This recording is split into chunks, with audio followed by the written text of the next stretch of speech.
बाबासाहेबांनी आपले चार लेकर समाजासाठी कुर्बान केले। माता रमाईच्या मांडीवर चार लेकर वारले म्हणून आपले घरात 4 प्लेअरवर उभा राहिले।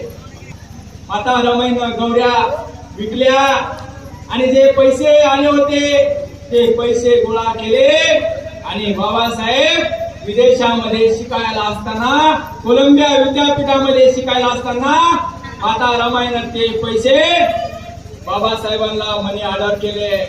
बाबासाहेबांना पैसे पाठवले आणि सांगितलं की साहेब शिका, शिकून भारतात या आणि हा समाज बदला।